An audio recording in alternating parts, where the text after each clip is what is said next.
৭৫ পরবর্তী সময়ে ইতিহাস বদলে ফেলার চেষ্টা হয়েছে, বঙ্গবন্ধুর জন্মবার্ষিকীর আলোচনায় প্রধানমন্ত্রী। দেশে ভ্যাকসিন উৎপাদনের কাজ শুরু, জানালেন স্বাস্থ্যমন্ত্রী। করোনায় আরও ২২ মৃত্যু।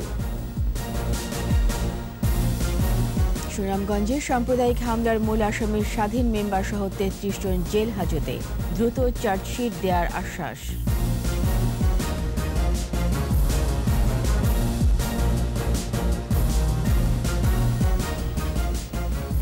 শুনছিলেন ফার্স্ট সিকিউরিটি ইসলামী ব্যাংক লিমিটেড সংবাদ শিরোনাম। আমন্ত্রণ রাতের ২১ সংবাদের সাথে আছি রীতা চৌধুরী।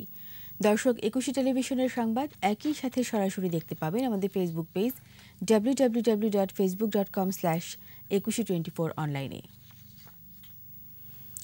প্রধানমন্ত্রী শেখ হাসিনা বলেছেন, স্বাধীনতার মিথ্যা ঘোষক তৈরির অপচেষ্টা হলেও ইতিহাসে তার নাম থাকবে না, কারণ জাতির পিতাই স্বাধীনতার ঘোষণা দিয়েছিলেন, তা আন্তর্জাতিকভাবে স্বীকৃত। সারা দেশে মুজিব বর্ষ ও স্বাধীনতার সুবর্ণ জয়ন্তী উদযাপনে নেতাকর্মীদের নির্দেশ দিয়েছেন প্রধানমন্ত্রী। তবে করোনার প্রাদুর্ভাব বেড়ে যাওয়ায় সবাইকে স্বাস্থ্যবিধি মেনে চলারও পরামর্শ দেন বঙ্গবন্ধু কন্যা। বিস্তারিত জানাচ্ছেন আকবর হোসেন সুমন। জাতির পিতা বঙ্গবন্ধু শেখ মুজিবুর রহমানের জন্মবার্ষিকী ও স্বাধীনতার সুবর্ণ জয়ন্তীতে আওয়ামী লীগের আলোচনা সভা। দলের কেন্দ্রীয় কার্যালয়ে আয়োজিত সভায় সভাপতি হিসেবে গণভবন থেকে ভার্চুয়ালি যুক্ত হন আওয়ামী লীগ সভাপতি শেখ হাসিনা। কেন্দ্রীয় নেতাদের বক্তব্যের পর সভাপতির বক্তৃতায় প্রধানমন্ত্রী শেখ হাসিনা ৭৫ থেকে ৯৬ সালকে কালো অধ্যায় বলে উল্লেখ করেন। আক্ষেপ করে বলেন, ওই সময় সত্যকে সত্য বলা কিংবা সঠিক ইতিহাস তুলে ধরা নিষিদ্ধ ছিল। যেখানে বঙ্গবন্ধুর নাম মুছে ফেলার চেষ্টা করা হয়েছিল, আজকে আর সেই নাম মুছতে পারবে না। যেখানে মিথ্যা ঘোষক হওয়ার চেষ্টা করা হয়েছিল, আজকে আন্তর্জাতিকভাবেও আপনারা দেখেন সেই ঘোষকের আর কোনো ঠিকানা থাকবে না। তার কারণ আজকে বিশ্ব নেতৃবৃন্দ তারাই কিন্তু আজ এটা নিজেরাই প্রচার করছেন এবং অনেক জায়গায় রেজলিউশনও হচ্ছে যে ২৬শে মার্চ জাতিপিতা বঙ্গবন্ধু শেখ মুজিবই স্বাধীনতা ঘোষণা দিয়েছিলেন। বঙ্গবন্ধুর শৈশব ও নেতৃত্বের গুণাবলী আর রাজনৈতিক মতাদর্শ তুলে ধরেন কন্যা শেখ হাসিনা। আর সবচেয়ে বড় কথা, দরিদ্রের মাঝে সাহায্য করা। কারণ করোনা ভাইরাসের কারণে মানুষের যে কষ্ট, সেই কষ্টটা যতদূর সম্ভব আমাদেরকে লাঘব করতে হবে। আমরা ১৬ই ডিসেম্বর পর্যন্ত আমরা এই কর্মসূচি পালন করব। অর্থাৎ এই সময়টাকে আমাদের এমনভাবে উদযাপন করতে হবে যে যার শুভ ফলটা এই দেশের সাধারণ মানুষও পায়। করোনা সংক্রমণ রোধে স্বাস্থ্যবিধি মেনে চলার পরামর্শ দেন প্রধানমন্ত্রী। করোনা আবার নতুনভাবে দেখা দিয়েছে, সেই ক্ষেত্রে সকলকে অনুরোধ করব স্বাস্থ্য সুরক্ষাটা মেনে চলা, যেটা খুব প্রয়োজন। কৃষি জমিতে বঙ্গবন্ধুর প্রতিচিত্র গিনেস বুক অব ওয়ার্ল্ড রেকর্ডসে স্থান পাওয়ায় কৃষক সহ সংশ্লিষ্টদের অভিনন্দন জানান প্রধানমন্ত্রী। আমরা সত্যি এই কৃষকের জন্য গর্বিত। আকবর হোসেন সুমন, ২১ টেলিভিশন, ঢাকা। স্বাস্থ্যমন্ত্রী বলেছেন, স্বাস্থ্যবিধি না মানার কারণেই করোনার দৈনিক সংক্রমণ ২ থেকে ১০% উঠেছে। এ অবস্থায় জনগণের সহযোগিতা না পেলে সংক্রমণ কমানো সম্ভব নয় বলেই মনে করেন মন্ত্রী। রাজধানীতে এক অনুষ্ঠানে ভার্চুয়ালি যুক্ত হয়ে মন্ত্রী বলেন, প্রধানমন্ত্রীর নির্দেশনায় দেশেই করোনা ভ্যাকসিন উৎপাদনের লক্ষ্যে কাজ শুরু হয়েছে। বিস্তারিত জানাচ্ছেন স্মৃতি মণ্ডল। রাজধানীর Tejgaon central medical stores depot কেন্দ্রীয় ঔষধাগারের এই আলোচনা সভায় ভার্চুয়ালি যোগ দেন স্বাস্থ্যমন্ত্রী জাহিদ মালেক। আলোচনায় অংশ নিয়ে মন্ত্রী বলেন, কোভিড মোকাবেলায় সফলতার সাক্ষ্য রেখেছে বাংলাদেশ। দেশে করোনা ভ্যাকসিন তৈরির সক্ষমতাও আছে। প্রধানমন্ত্রীর নির্দেশনার সেই লক্ষ্যেই দেশ এগিয়ে যাচ্ছে বলেও জানান তিনি। ওষুধে যেভাবে আমরা স্বয়ংসম্পন্ন হয়েছি, ফ্যাসিলিটি আমরা যেভাবে দেশে আধুনিক ফ্যাসিলিটি তৈরি হয়েছে, আমাদের ওষুধ বিদেশেও রপ্তানি হচ্ছে, দেশের প্রায় ৯৯% ওষুধ দেশেই তৈরি হচ্ছে। আমরা ভ্যাকসিনও যাতে তৈরি করতে পারি সেই নির্দেশনা মাননীয় প্রধানমন্ত্রী দিয়েছেন এবং আমরা সেই লক্ষ্যে আমরা কাজ করে যাচ্ছি। অসচেতনতার কারণেই করোনার সংক্রমণ ও মৃত্যু বেড়ে গেছে, তাই স্বাস্থ্যবিধি মেনে চলার আহ্বান জানান মন্ত্রী। পুরো দেশে বিভিন্ন জেলা উপজেলায় বিয়ে শাদী হচ্ছে, ওয়াজ মাহফিল হচ্ছে, পিকনিক হচ্ছে, সেখানেও কোনো স্বাস্থ্যবিধি মানা হচ্ছে না, যার ফলে এই সংক্রমণ এখন 2 থেকে 10 উঠে গেছে। আলোচনায় অংশ নিয়ে স্বাস্থ্য সেবা বিভাগের সচিব এম এ মান্নান বলেন, করোনাকালে স্বচ্ছতার সাথে কাজ করছে স্বাস্থ্য খাত। বর্তমান সিএমএসডি কেনাকাটায় 190 কোটি টাকা সাশ্রয় করেছে বলেও জানান তিনি। এতটা স্বচ্ছতা এবং এতটা নিষ্ঠা আন্তরিকতার সাথে এই সিএমএসডি কোনো কালেই ছিল না।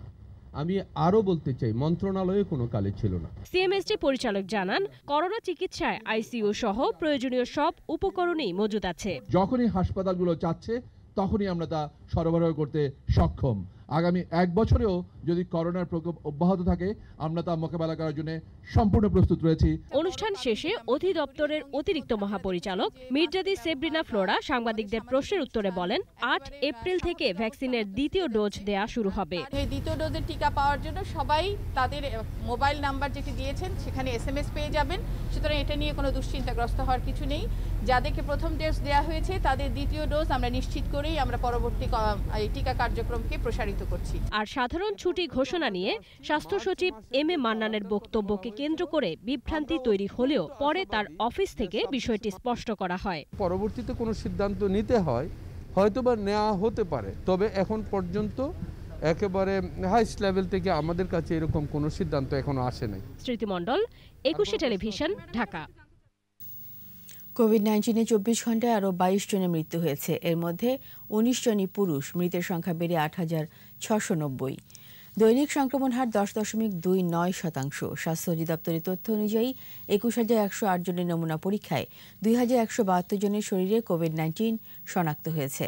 মোট শনাক্ত 5,70,878। নতুন 1,687 জন সহ সুস্থ হয়েছেন 5,22,405। করোনার প্রতি 10 লাখে শনাক্ত 3,352.06। সুস্থ 3,067.44 এবং মৃত্যু 50.03।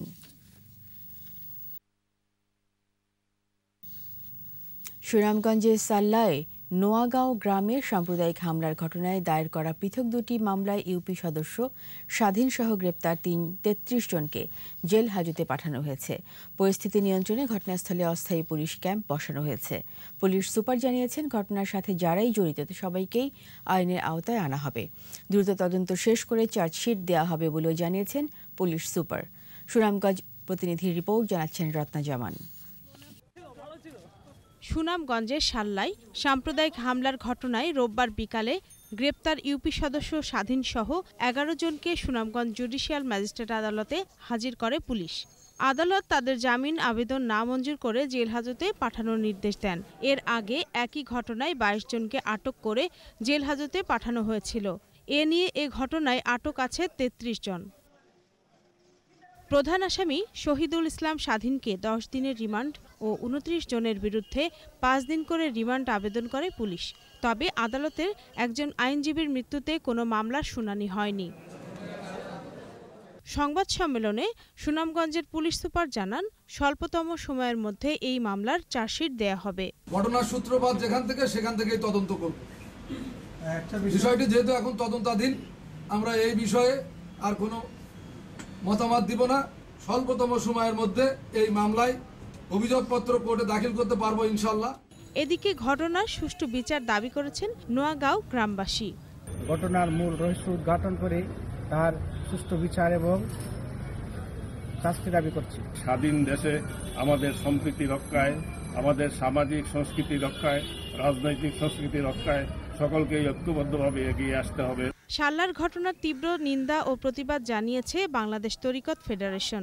নোয়াগাঁওয়ে আইন শৃঙ্খলা পরিস্থিতি নিয়ন্ত্রণে অস্থায়ী পুলিশ ক্যাম্প বসানো হয়েছে। রত্না জামান, 21 টেলিভিশন। নিচ্ছে প্রিমিয়ার ব্যাংক লিমিটেড সংবাদ বিরতি। নো মাস্ক নো সার্ভিস বিধি মেনে চলুন, সুস্থ থাকুন। যখন ফিরছি তখন অন্যান্য খবরের সঙ্গে আরও থাকবে। বইমেলায় বেড়েছে সমাগম, বাড়েনি বেচা কেনা।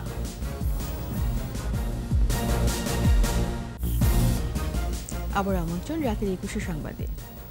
যে কোনো মূল্যে বনের জমি দখল মুক্ত করা হবে বলে উল্লেখ করেছেন বন ও পরিবেশ মন্ত্রী শাহাবুদ্দিন। সকালে আন্তর্জাতিক বন দিবসের এক অনুষ্ঠানে কথা বলেন মন্ত্রী। আহ্বান জানান প্রকৃতিকে নিজের মতো বিকশিত হওয়ার সুযোগ দেওয়ার জন্য। বিস্তারিত মিনাল নাদিবার রিপোর্টে। পৃথিবীর ফুসফুস বন। পৃথিবীর জীববৈচিত্র্য রক্ষায় নির্ধারিত পরিমাণ বন থাকা জরুরি। প্রতি বছর যে পরিমাণ বন সৃজন হয়, উজাড় হয় তার চেয়ে বেশি। দেশে মোট বনভূমির আয়তন 46,46,700 একর। এই বনভূমির বিশাল অংশ এখন অবৈধ দখলে। বন ও পরিবেশ অধিদপ্তরের হিসাব মতে বেদখল বনভূমির আয়তন 2,57,158 একর। আন্তর্জাতিক বন দিবসের আলোচনায় উঠে আসে বন রক্ষার কৌশল। বক্তারা গুরুত্ব আরোপ করেন সংশ্লিষ্ট কর্মকর্তাদের জবাবদিহিতার ওপর। বলেন, কেউ আইনের ঊর্ধ্বে নয়। কারণ বনভূমি ধ্বংস যারা করছে তাদের কাছ থেকে রক্ষা করবো। ধ্বংস কেউ পেটের তাগিদে করছে, তাদের জন্য সোশ্যাল ফরেস্ট্রি, আর কেউ জোর করে করছে তাদের বিরুদ্ধে আমরা আইনগত ব্যবস্থা নেব।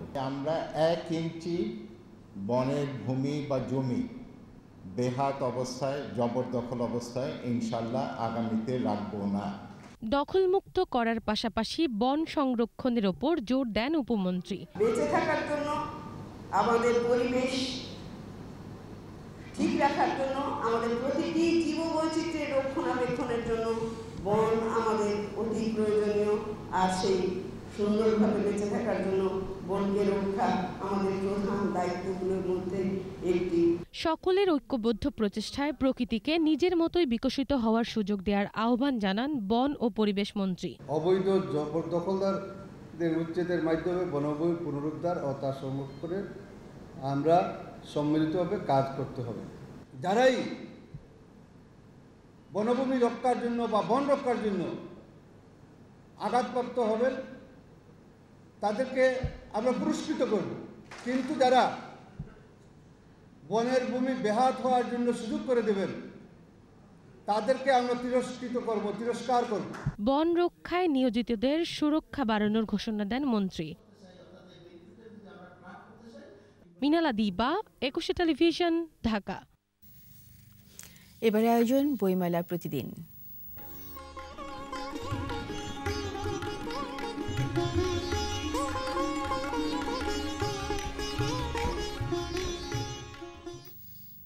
চতুর্থ দিনে ততটা জমেনি গ্রন্থমেলার বেচাকেনা। এ নিয়ে হতাশা থাকলেও প্রকাশক আর স্টল মালিকদের আশা, সময়ের সাথে সাথে বাড়বে বই বিক্রি। মেলার নিরাপত্তা আর স্বাস্থ্যবিধি নিয়ে সন্তোষ জানিয়েছেন দর্শনার্থীরা। দীপু শিকদারের রিপোর্ট। প্রতিদিনের মতো বইমেলার গেট খুলে দেওয়া হয় বিকেল 3টায়। স্বাস্থ্যবিধি অনুসরণ এবং নিরাপত্তা নিশ্চিতের পরেই প্রবেশ করতে দেয়া হচ্ছে মেলায় আগতদের। এদিন নতুন করে 81টি বই এসেছে মেলায়। আমি এ পর্যন্ত 2টি বই পেয়েছি হাতে আমার।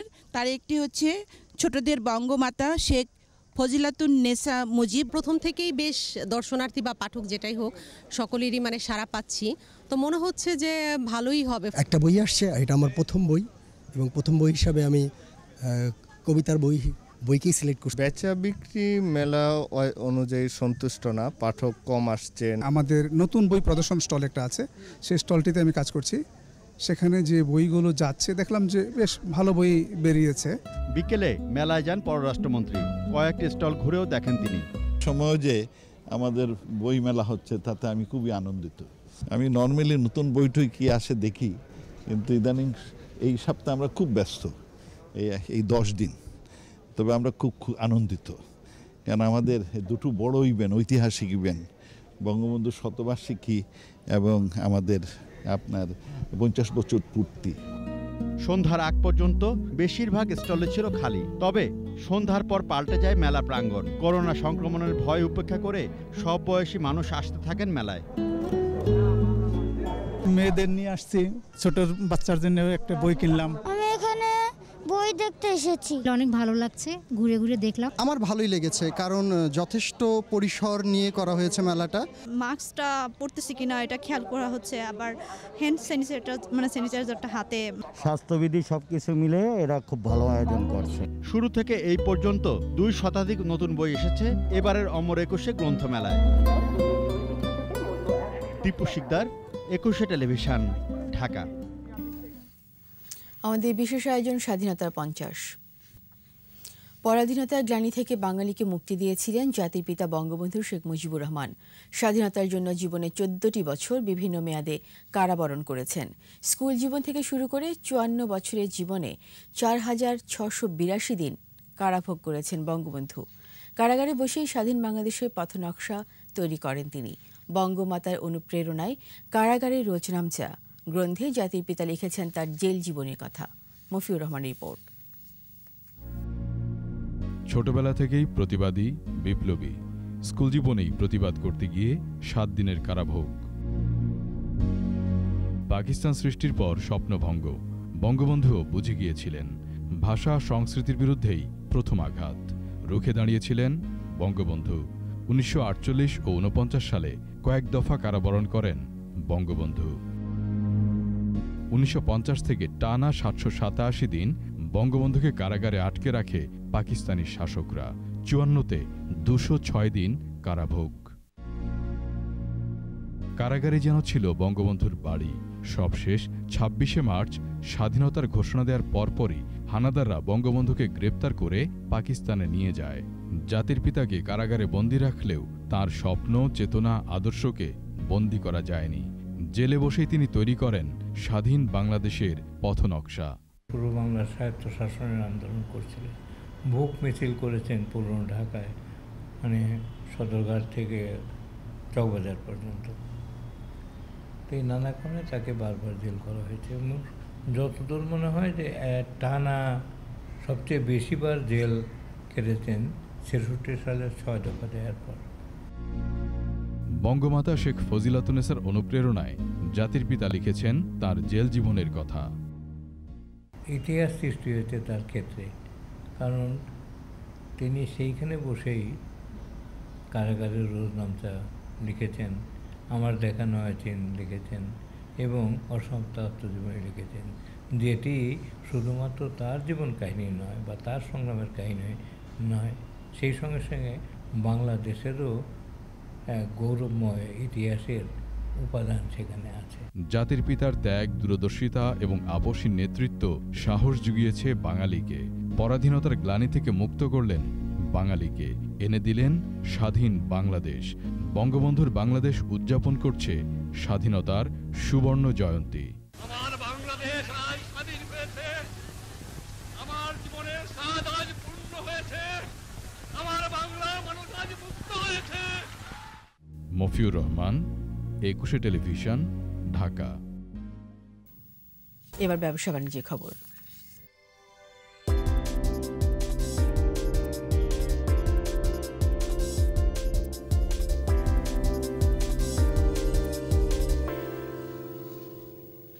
মুজিব জন্মশতবর্ষে জনতা ব্যাংক লিমিটেড প্রধান কার্যালয় ভবনে জাতির পিতা বঙ্গবন্ধু শেখ মুজিবুর রহমানের স্মরণে মুজিব কর্নার উদ্বোধন করা হয়েছে।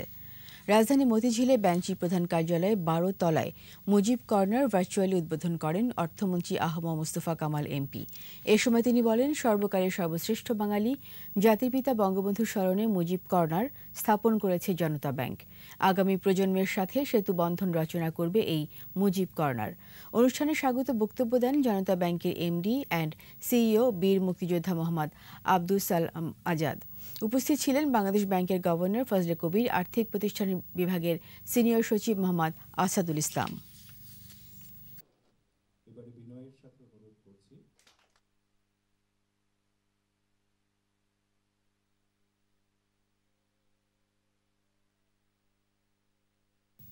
আর এরই সাথে শেষ করছি রাতের 21 সংবাদ। যাবার আগে ফার্স্ট সিকিউরিটি ইসলামী ব্যাংক লিমিটেড সংবাদ শিরোনামগুলো আরও একবার।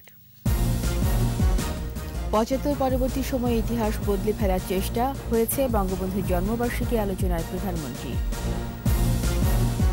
দেশে ভ্যাকসিন উৎপাদনের কাজ শুরু জানালেন স্বাস্থ্যমন্ত্রী। করোনায় আরও 22 মৃত্যু। সুনামগঞ্জের সাম্প্রদায়িক হামলার মূল আসামি স্বাধীন মেম্বার সহ 33 জন জেল হাজতে, দ্রুত চার্জশিট দেওয়ার আশ্বাস।